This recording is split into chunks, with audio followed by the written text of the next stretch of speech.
ఉమ్మడి శ్రీకాకుళం జిల్లా రాజంలో auto union నాయకులు నిరసనకు దిగారు. పట్టణంలో ర్యాలీ చేపట్టిన కార్మికులు కూటమి ప్రభుత్వంపై ఆగ్రహం వ్యక్తం చేశారు. రాష్ట్ర ప్రభుత్వం మహిళలకు ఉచిత బస్సు ప్రయాణం కల్పించడంతో ఆటో కార్మికులు తీవ్రంగా నష్టపోతున్నారని ఆవేదన వ్యక్తం చేశారు. ప్రభుత్వం ఆటో కార్మికులను ఆదుకోవాలని డిమాండ్ చేశారు. తాము అప్పులు చేసి వాహనాలు కొన్నామని, ఉచిత బస్సుల వల్ల తమ ఆదాయం దారుణంగా పడిపోయిందని వాపోయారు. ప్రభుత్వం 50 సంవత్సరాలు దాటిన ప్రతి ఆటో కార్మికుడికి 12,000ను జీతభృతిగా చెల్లించాలి అన్నారు. అనంతరం రాజం తహసీల్దార్కు వినతి పత్రాన్ని అందజేశారు. ఈ రోజు ఆగస్టు 15 స్త్రీ శక్తి పథకం ద్వారా ప్రభుత్వం ప్రవేశపెట్టింది. దానివల్ల ఆటో డ్రైవర్లు 70% రోడ్డును పడ్డారు. దానివల్ల మేము నిరసన తెలియజేయడానికి వస్తున్నాము. ఈ 10 రోజుల వ్యవధిలోనే ఆటో డ్రైవర్లు ఇంటికి రూపాయి కూడా తీసుకెళ్లని పరిస్థితి వచ్చింది. మిగిలిన ఇయర్లన్నీ ఎలాగుంటాయో కూడా మాకు తెలియని పరిస్థితి వచ్చింది.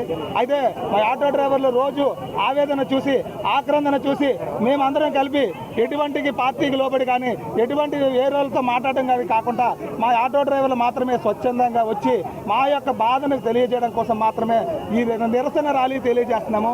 ఈ రోజు బంద్ ప్రకటించాము. ఉదయం 5 నుంచి సాయంత్రం 5 వరకు ఎటువంటి ఆటో డ్రైవర్ల కార్యకలాపాలకు పాల్గొకూడదని మేమే శిక్ష వేసుకొని ఈ రోజు మేము బంద్లో పాల్గొంటున్నాము. ఆటో డ్రైవర్లు సుమారుగా 2,000 కుటుంబాలు రాజాం నియోజకవర్గాలు ఉన్నాయి. దీన్ని బట్టి మీరు అర్థం చేసుకోండి. ప్రభుత్వానికి మేము పోరాడలేము. మా బతుకులగా చాలా చిన్నదండి. ఈ రోజు మా ఇంట్లో నిన్న వినాయక చవితి కూడా చేసుకోలేదు. ఇంట్లో పరిస్థితి ఎలాగుందంటే కనీసం ఇంటికి తీసుకెళ్ళని పప్పన్నం కూడా పెట్టుకోలేని స్టేజ్లో ఉంది. మా బ్రతుకులు దుర్బలమైన స్టేజ్లో ఉన్నాయి. కావున ప్రభుత్వానికి మేము వేడుకుంటుంది ఒకటే, అయ్యా మా ఆటో డ్రైవర్ల ఆవేదనని, ఆక్రందనని మీరు తెలుసుకొని మేము మీకు ఎటువంటి డెడ్ లైన్ పెట్టకుండా మా యొక్క బతుకులు బాగా చేయాల్సిందిగా సవినయంగా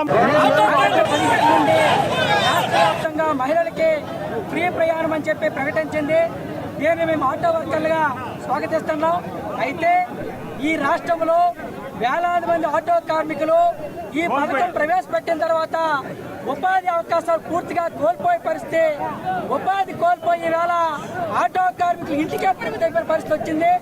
మరో పక్క ఉపాధి కావాలని చెప్పేసి ఈవేళ పోయిన ఉపాధి కోల్పోయిన కార్మికులకి ప్రభుత్వం కొంత నెలవారీ గుర్తివ్వాలని చెప్పి మేము ఆటో వర్కర్స్ యూనియన్గా డిమాండ్ చేస్తున్నాం. ప్రధానంగా ఆటో కార్మికులు ఈవేళ ఆటో తప్ప మరో జీవనం లేదు. ఈ రాష్ట్రంలో సుమారు 4 లక్షల మంది ఆటో కార్మికుల్లో సుమారు 3 లక్షల మంది పూర్తిగా ఉపాధి కోల్పోయిన పరిస్థితి ఉంది. ఇవాళ ఆటో కార్మికులకి రోజువారీ పని చేస్తే తప్ప ఆ కుటుంబ పోషణ గడవని పరిస్థితి.